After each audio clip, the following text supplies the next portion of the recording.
Hola, ¿qué tal? Bienvenidos. Yo soy Agustina Blanco, periodista y representante del área de comunicación social de la Fundación Libre. Estamos con Horacio Giusto Baudagna, cofundador de la Fundación Libre y también columnista de opinión de diversos medios nacionales e internacionales.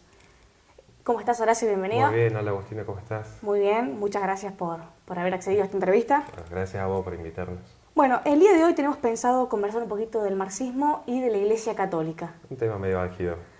Sí, y has escrito una columna hace poco y has tenido bastantes críticas al respecto, por eso es interesante conversar un poquito sobre esto. Sí, un tema que es interesante abordar. Sobre todo porque desde hace un tiempo, los que estamos dentro de la Iglesia, hemos notado que cada vez es más redundante el ataque en contra de nuestros valores y en contra de la institución misma.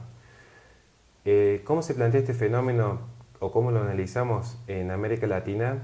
Encontramos como principal precursor las cartas que escribe Gramsci desde la cárcel.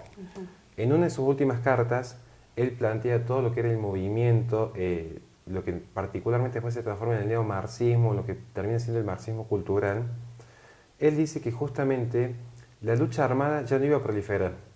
Él vio que el confrontamiento bélico, el confrontamiento hostil, la gente lo tomaba como una resistencia que ya deseaba apartarse de ese camino de hostigamiento o de violencia. Se dio cuenta que la única forma en la cual podían hacerse fuertes esos valores comunistas era a través de la cultura y particularmente desde las instituciones. Gramsci, a diferencia de la escuela en Frankfurt que hace más hincapié en la cuestión del arte o el lenguaje, Gramsci sí sostiene que hay que infiltrarse dentro de las instituciones, porque son las instituciones las que sostenían el sistema europeo o el sistema americano en su caso, para mantener la visión capitalista firme. Entonces, en una de sus últimas cartas, él dice que el último enemigo que le queda al comunismo es justamente el instituto de la Iglesia Católica y la familia, que es ahí donde había que infiltrarse y ahí donde había que golpear, porque era el bastión que quedaba en Occidente como refuerzo para evitar la intromisión del comunismo en esta parte del mundo. Sí, la familia es básicamente donde te educas en primera instancia, donde tus padres te inculcan todos los valores que vas a seguir a lo largo de la vida, entonces por eso es tan importante. Lógicamente, la familia es el centro de vida, ya lo plantea Santo Tomás de Aquino en adelante. La familia es la primera institución en la cual uno se empieza a formar, la primera parte de la vida uno la desarrolla en familia. Y aparte, la familia siempre es el núcleo que uno lo protege, ese núcleo intermediario de toda amenaza externa. Si yo hago desaparecer a la familia, lo único que queda es el individuo totalmente aislado, solo, desprotegido de la barbarie del Estado que puede intrometerse en cualquier aspecto de mi vida personal. Entonces, si yo hoy veo un enfrentamiento que viene el Estado en contra mío, siempre tener a mi familia por detrás para protegerme, para cuidarme y a su vez para que yo me pueda reproducir y mantener mi estirpe medianamente unida. ¿Qué herramienta de defensa podría tener yo ante el Estado si no fuera por mi familia? Entonces no es casual que justamente lo que busca el gramscismo es eliminar toda barrera que impida al individuo enfrentarse al Estado o desobedecer al Estado en algún punto. Ahora, sí, la Iglesia Católica es una institución que resguarda otra institución más pequeña que es la familia. Entonces, ¿por qué se ataca tanto? Por esto que está diciendo y... Aparte tiene que ver, nosotros como lo hemos entendido también, el matrimonio, por tomar un ejemplo puntual, el matrimonio, que antes era una suerte de contrato cuando existían los cristianos primitivos, se consolida como sacramento en el Concilio de Trento. Estamos hablando del año 1533.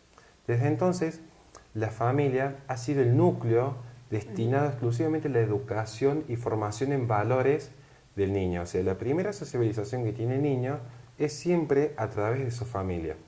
Si yo quiero imponer una nueva escala de valores, como está sucediendo en el posmodernismo, si yo quiero imponer una visión relativista de la moral, sería difícil que desde el Estado lo haga si hay una familia consolidada y firme que desde chico le están diciendo, mira, esto está bien y esto está mal.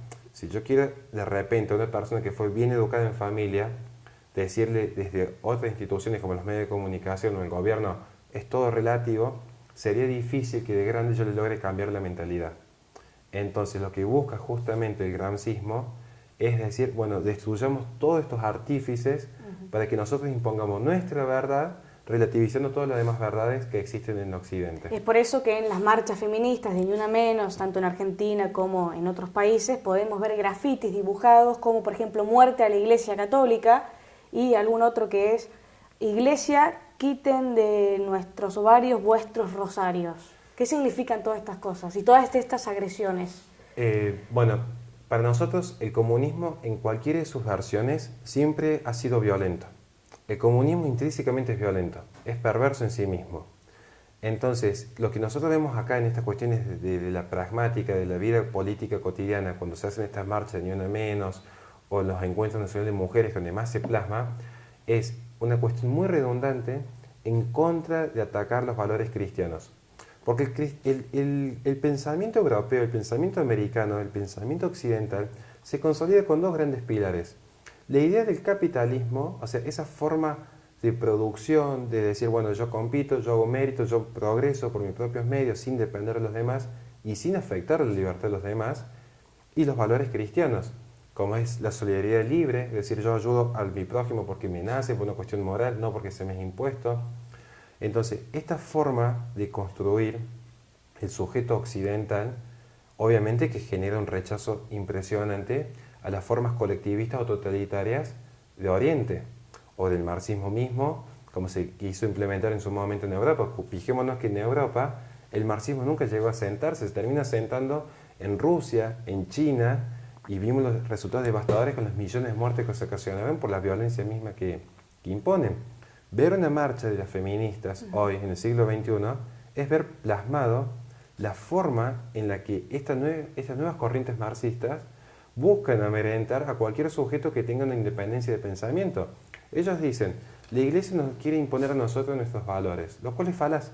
La Iglesia no impone, la Iglesia te invita con un discurso de amor y libertad. Sí.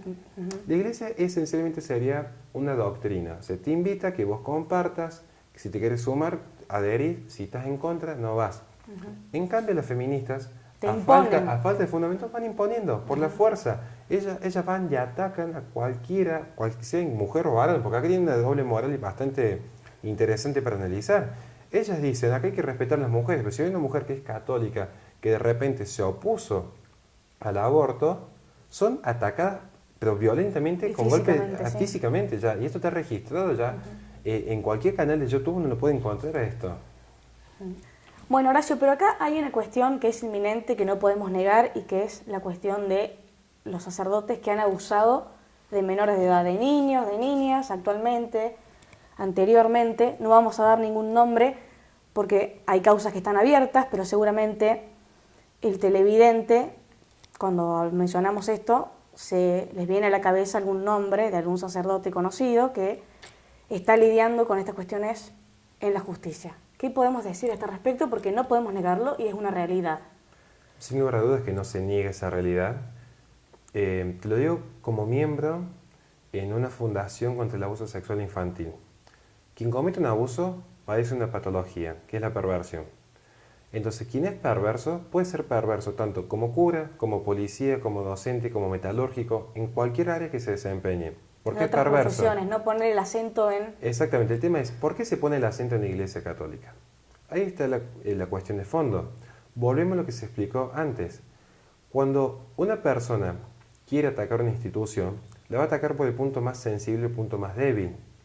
Justamente han agarrado un vericueto legal, que es que la Iglesia tiene su propio procedimiento por una cuestión institucional de cómo proceder ante estos casos, y utilizan esta excusa para pegarle, eludiendo cuestiones tan fundamentales como la estadística misma. Si nosotros nos fijamos, por ejemplo, en otras religiones, cómo son los sistemas de abuso, son mucho más barbáricos, y no es por desmerecer lo que pasa dentro de la Iglesia Católica, sino justamente, es decir, ¿por qué en los medios se pone el acento cuando es un ataque contra la Iglesia? Justamente es consecuencia del gramscismo de querer acabar con los valores cristianos utilizando cuestiones muy bajas ya. O sea, son cuestiones, es decir, utilizar con fines políticos un hecho aberrante como un abuso demuestra la bajeza moral que tiene el marxismo en estas cuestiones. Y ahí vuelvo a repetir el tema de este doble discurso. Porque los mismos militantes marxistas que atacan a la Iglesia Católica por estos hechos de abusos son los mismos que después definen el pluriculturalismo o las plurinacionalidades, donde permiten que legalmente un patriarca en una tribu mapuche, por ejemplo, pueda desvirgar a todas las niñas de 12 años. Y esto es con conocimiento de causa, porque son cuestiones que son de público conocimiento. Sin embargo, ¿qué es lo que hacen? Estas cuestiones, dicen, es una cuestión cultural. Que las mujeres en Medio Oriente sean lapidadas como los homosexuales porque han sido adúlteras, ellos lo ven como una cuestión cultural que hay que respetar. Ahora, si un cura llega a cometer el ilícito, en vez de simplemente someterlo a un proceso judicial como está previsto en Argentina, hacen toda una cuestión mediática en contra de la Iglesia. Entonces, ellos relativizan la cultura de Occidente, pero siempre favoreciendo las culturas totalitarias, como pasa con las cuestiones del indigenismo o con el Medio Oriente. Perfecto, entonces, ¿cuál es la postura que tenemos que tomar los católicos para hacerle frente a este discurso del odio, a este discurso controversial y en este cambio de época y época de cambio? Me parece que la mejor postura sería, en primer lugar, que todos los católicos se tomaran unos minutos a la semana para empezar a formarse en lo intelectual, estar más formados en las cuestiones estadísticas. Cuando lo vienen a hablar de una cuestión de abuso sexual, tener mejor estudiadas las cuestiones. No basta solo con ir a misa. No. Hay que tener una posición más combativa. Hay que estar más formado en lo intelectual, estudiar qué es lo que es el posmodernismo, qué es Foucault, qué es lo que es Gramsci, qué es lo que es Heidegger. Empezar a ver todos estos autores que de a poco han ido socavando los valores cristianos en Occidente. Y también hay que empezar a tratar de estar un poco más unidos entre los sectores que somos opositores al comunismo. Yo lo he visto particularmente con los sectores más libertarios. Ellos son constantes también en su discurso en atacar a la Iglesia.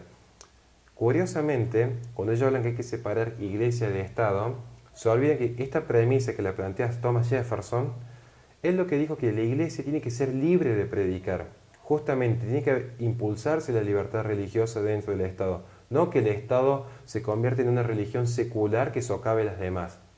Entonces, en este punto hay que empezar a decir cuál es el enemigo en común que tenemos. Y es el embate totalitario del comunismo. Entonces, ¿cómo hacemos para favorecer la libertad? Permitamos la libertad religiosa, permitamos que proliferen los colegios privados, que proliferen los colegios católicos y dejemos de tocar el último bastión que le queda a Occidente en cuanto a valores. Bueno, de hecho la Constitución Nacional Argentina dice que en Argentina tiene que haber y hay libertad de culto. Debería haberlo. El tema es que particularmente hoy también Argentina, en base a toda esta movida respecto a la ideología de género, es el mismo Estado que empieza a tomar una posición política que en su ontología va en contra justamente de los valores católicos y los fundantes de este país. Exactamente, todo por ser políticamente correctos. Exactamente, por tener miedo a oponerse a una mayoría progresista hegemónica que ha cooptado los medios de comunicación y la opinión pública en los últimos 10 años. Muchísimas gracias, Horacio, por haber venido. No, muchas gracias a vos por invitarnos. Te vamos a volver a invitar. Esto ha sido el encuentro de hoy. Hemos conversado sobre la Iglesia Católica, sobre los libertarios, sobre las marchas de las feministas y diversas cuestiones. Y bueno, los invitamos a que nos sintonicen en una próxima entrevista. Muchas gracias. Mi nombre es Agustina Blanco y ahí estuvimos conversando con Horacio Giusto Baudogna, cofundador de la Fundación Libre. Muchas gracias. Muchas gracias.